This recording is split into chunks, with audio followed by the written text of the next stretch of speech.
Para pejabat negara yang masuk dalam Satuan Tugas Penertiban Kawasan Hutan Satgas PKH. Rapat digelar usai Febri Adriansyah yang sebelumnya menjabat Ketua Pelaksana Satgas PKH mundur dari jabatannya sebagai Jampitsus.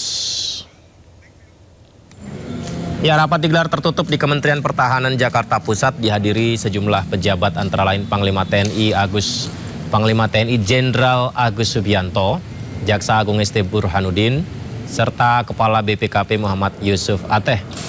Sejumlah hal dibahas, diantaranya optimalisasi, sinkronisasi, serta evaluasi pelaksanaan tugas Satgas PKH. Sementara itu Satgas PKH saat ini belum memiliki pengganti ketua pelaksana usai Febri Adriansyah ditetapkan sebagai tersangka korupsi dan TPPU. Jubir Satgas PKH Barita Simanjuntak menegaskan dinamika hukum yang menjerat mantan Jampitsus Kejagung tidak akan mengganggu pelaksanaan tugas maupun pencapaian target Satgas PKH. Prinsip organisasi tidak ditentukan orang perorangan, tetapi sistem tata kelola yang baik. Nah, jadi dengan itu kita memiliki mekanisme hukum. Ya, persoalan penegakan hukum adalah wilayah tersendiri yang dikerjakan, dikoordinasikan dengan baik dan prudent oleh Satgas. Makanya dalam melakukan 3 fungsi Satgas tadi, baik misalnya dengan Perpres juga penguasaan kawasan hutan, lalu pendataan denda administratif, dan pemulihan aset di kawasan hutan, itu sudah berjalan selama ini dan lancar. Masalah penegakan hukum itu adalah ranah dari aparat penegak hukum dan dikoordinasikan dengan baik. Jadi itu tidak terpengaruh sama sekali dalam berbagai dinamika yang ada, karena prinsip hukum kita tidak tergantung pada orang perorangan, ya, tidak tergantung pada pribadi tetapi sistem pengelolaan yang diatur oleh mekanisme ketentuan peraturan itu yang kita kerjakan sebagai satu bentuk akuntabilitas organisasi yang dapat kita lihat. Kejaksaan Tinggi Jawa Tengah beberapa waktu lalu membenarkan tengah melakukan pengumpulan data seluruh SPPG, pemirsa.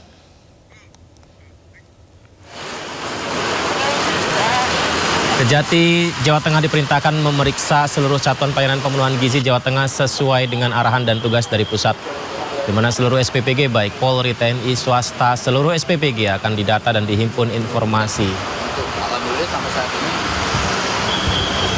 semua berarti SPPG semua, termasuk yang ditangani polisi. Yang namanya semua. Ya, jadi entah itu sudah beredar kejaksaan memeriksa SPPG Polri itu tidak benar atau bukan tidak benar. Kita melakukan pengumpulan data dan keterangan kepada seluruh SPPG, entah itu SPPG Polri ataupun yang bukan. Jadi semua, nggak ada milih-milih ini Polri periksa, ini bukan periksa enggak. Tapi di lapangan ada kendala belum? Belum tahu. Kita masih pengumpulan data. Termasuk punya partai-partai politik itu ya? Semuanya. Makanya banyak ya. Di Jawa Tengah tuh banyak ribuan ya. Kan tiap desa satu toh. Pak, ya, berarti yang beberapa minggu yang lalu pemeriksaannya di Polres Kudus ya Pak? Nggak ada pemeriksaan Mas. Yang ada on the spot, full data, full bucket. Kami tidak memanggil, tidak memeriksa. Kita mengumpulkan data dan keterangan on the spot. Komisi 3 DPR RI menggelar rapat bersama Perhimpunan Advokat Indonesia Peradi membahas rancangan undang-undang perampasan aset. Rapat digelar di ruang Komisi 3 DPR RI di Senayan, Jakarta, dipimpin Ketua Komisi 3 DPR Habibur Rahman. Dalam kesempatan ini Habibur Rahman membantah ada tuduhan yang menyebut DPR menolak RUU perampasan aset. Ia menjelaskan pembahasan RUU perampasan aset masih terus berlangsung dan memang membutuhkan waktu cukup lama karena merupakan undang-undang baru. Ya, besok lusa pun sampai akhir masa sidang ini. Jadi teman-teman nggak benar kalau katanya DPR menolak pembahasan RUU perampasan aset. Ini faktanya ya, kita hadirkan advokat-advokat terbaik ya yang paham sekali soal penegakan hukum di Indonesia untuk memberikan pendapatnya. Tadi pagi sudah ada mahasiswa, ada juga doktor dari kampusnya Pak Hariponto dari Pancasila ya. Sudah 2 minggu juga kita full ya Padang ya, hampir tiap hari ya. Ya, besok lusa pun sampai akhir masa sidang ini kita terus gas ya. RPU Undang-Undang Perampasan Aset. Teman-teman, saya perlu sampaikan ya, mengapa kita perlu semaksimal mungkin mendengar aspirasi banyak orang terkait undang-undang perampasan aset ini. Kenapa? Karena ini sesuatu yang baru. Kita bukan membuat undang-undang perubahan, bukan. Tapi kita membuat undang-undang baru berdasarkan pemikiran yang baru juga. Ya, jadi kita tentu ada beban konstitusional ya di pundak kami di sini kalau mengesahkan itu ya harus benar-benar cermat dan mendengar ya masukan orang. Karena itu ada konsep meaningful participation. Dalam rapat bersama DPR membahas RUU perampasan aset, Wakil Ketua Umum DPN Pradi Sutrisno menyoroti mentalitas aparat penegak hukum Indonesia yang kerap menyalahgunakan wewenang. Bahwa kalau kita bicara tentang mentalitas aparat penegak hukum di Indonesia, kita semua mungkin semua tahu bahwa banyaknya penyalahgunaan kewenangan yang dia miliki terhadap masyarakat, yang ini akhirnya merugikan bagi negara dan juga bagi masyarakat. Dalam beberapa bulan terakhir ini bisa kita lihat bahwa banyak aparat penegak hukum yang tindakannya itu sangat merugikan dan cukup menjadi satu pandangan bagi masyarakat bahwa hukum ini tidak pernah berpihak pada masyarakat yang paling bawah. Tentunya saya berharap DPR bisa bersikap tegas dalam membuat rancangan undang-undang ini. Maksudnya bahwa seharusnya nanti pejabat yang bisa ditunjuk sebagai pihak untuk menelusuri, termasuk untuk melakukan penyidikan terhadap aset-aset yang dimiliki oleh pribadi-pribadi orang yang diduga didapatkan dari hasil kejahatan, maka saya harapkan ke depannya bahwa aparat penegak hukum yang melakukan penyidikan ini adalah memang pejabat-pejabat yang betul-betul mempunyai integritas yang tinggi. Itu yang pertama. Yang kedua, mereka pun juga punya komitmen yang tinggi bahwa dia melakukan tugas itu demi kepentingan bangsa dan negara. Ya, menarik itu ya. Dan menjawab pandangan Mahfud MD tadi soal penanganan perkara Febri Adriansyah, Ketua Komisi 3 DPR Habibur Rahman menilai proses hukum dari Polri ke Kejagung merupakan penyerahan, bukan pelimpahan. DPR juga berencana mendengar masukan dari Mahfud MD secara langsung. Ini anggota DPR bukan hanya berkepentingan untuk bicara, tapi kami justru harus mendengar, termasuk masukan dari Pak Mahfud. Apakah sudah sesuai dengan KUHP atau belum? Ya, kalau menurut Pak Mahfud belum sesuai dengan KUHP, ya mungkin kami juga akan undang Pak Mahfud. Ya, kami akan dengar pendapat beliau, kan beliau profesor. Ya, kita tentu soal keilmuan harus banyak belajar dari beliau. Kalau menjadi masukan ya akan kami teruskan. Ya, jadi kita belum sampai kesimpulan juga, Pak. Memang itu bukan pelimpahan sebagaimana rangkaian hukum acara pidana dari penyidik ke penuntut. Ya, itu bukan, itu penyerahan penanganan perkara dari institusi namanya polisi, Polri, Barreskrim Korps ke institusi lain kejaksaan. Ya, jadi pelimpahan, pengalihan atau penyerahan. Di mana pemirsa hubungan antara dua lembaga penegak hukum di Indonesia, Kepolisian dan Kejagung, kembali menjadi sorotan. Kerap dinilai harmonis di permukaan, sejarah mencatat sejumlah gesekan hebat malah pernah terjadi di antara kedua institusi itu.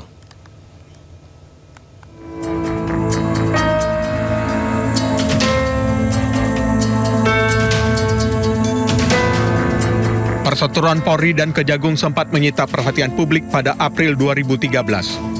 Saat itu, tim eksekutor Kejaksaan Agung mendatangi kediaman mantan Kepala Barreskrim Polri, Komjen Purnawirawan Susno Duaji di Bandung, Jawa Barat, untuk mengeksekusi putusan ingkrah kasus korupsi. Namun, eksekusi tersebut berujung kegagalan dramatis. Susno menolak dieksekusi dan mendapat perlindungan ketat dari sejumlah anggota Provos Polda Jabar. Blokade personal Polri memaksa tim eksekutor Korps Adiaksa mundur demi menghindari bentrokan fisik, memicu polemik hukum tata negara yang panas di masanya.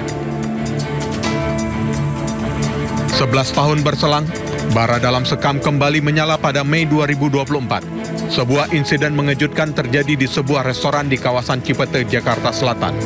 Jaksa Agung Muda Tindak Pidana Khusus, Jampitsus Febri Adriansyah, diduga dikuntit oleh anggota Detasemen Khusus Densus 88 Anti Teror Polri.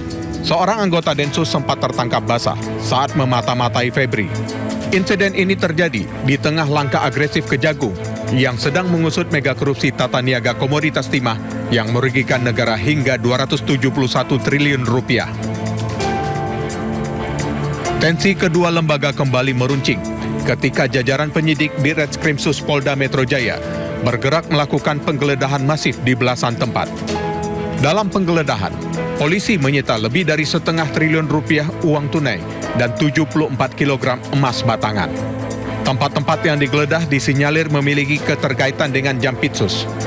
Langkah kepolisian ini disebut-sebut bertalian dengan pengembangan hasil penyelidikan 3 kasus dugaan korupsi besar, yakni tata kelola batubara di PLN, skandal Asabri, hingga proyek di Krakatau Steel. Publik menilai manuver ini sebagai aksi saling kunci antar lembaga. Dan untuk berikutnya pemirsa, saya akan ajak Anda untuk melihat ruang tamu khusus. Jadi ruang tamu kami ini adalah ruang tamu hukum dan keadilan. Tapi sebentar, ini ternyata di ruang tamu hukum dan keadilan kotor. Nih sampah-sampahnya banyak, saya nyapu dulu ya. Saya sapuin dulu. Ibarat korupsi, sampah harus dibersihkan. Loh, tapi masalahnya ternyata pemirsa, sapunya juga kotor. Sapunya harus saya bersihkan dulu ya. Gimana ini ya? Pengen membersihkan sampah, tapi sapunya juga kok kotor. Aduh.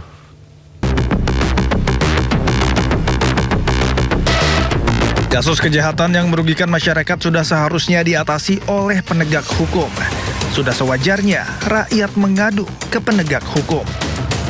Kejaksaan RI berdasarkan Undang-Undang Nomor 11 Tahun 2021 memiliki tugas di bidang pidana menuntut pelaku kejahatan, melaksanakan putusan pengadilan, melakukan penyidikan tindak pidana khusus seperti korupsi.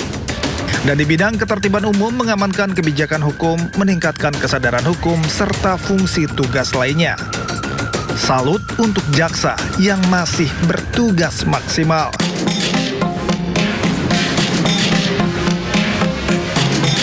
Namun, ditemukan brankas rahasia yang memuat 74 kg emas serta uang hingga 476 miliar rupiah.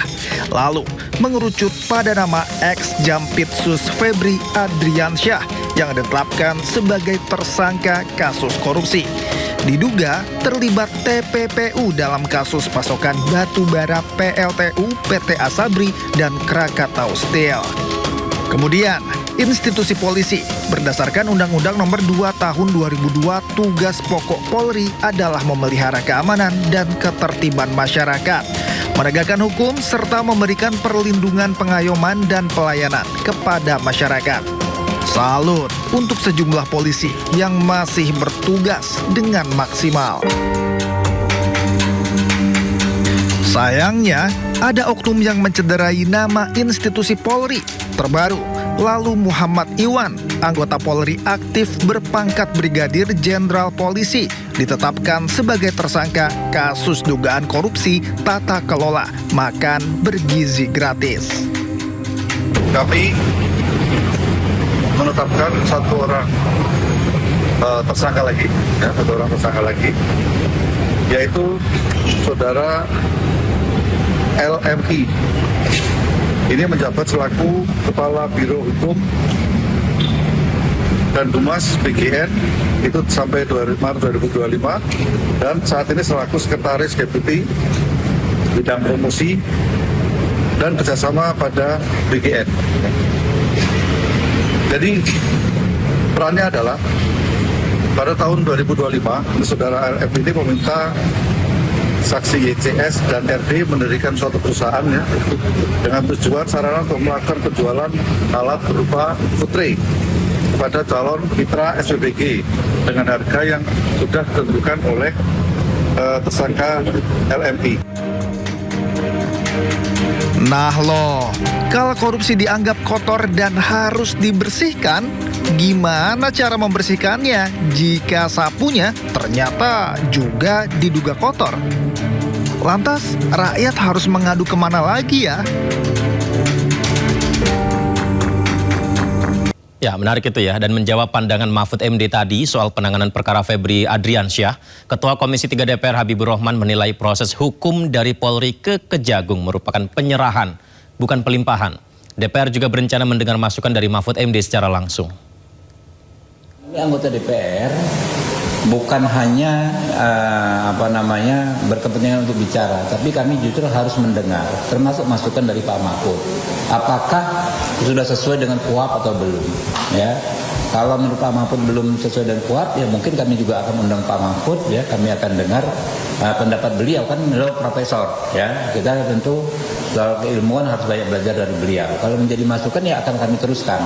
Ya, jadi kita belum sampai untuk kesimpulan juga, Pak. Memang itu bukan pelimpahan sebagaimana rangkaian hukum acara pidana dari penyidik ke penuntut. Ya, itu bukan, itu penyerahan penanganan perkara dari institusi namanya polisi, Polri, Bareskrim Kortas ke institusi lain kejaksaan. Ya, jadi pelimpahan, pengalihan atau penyerahan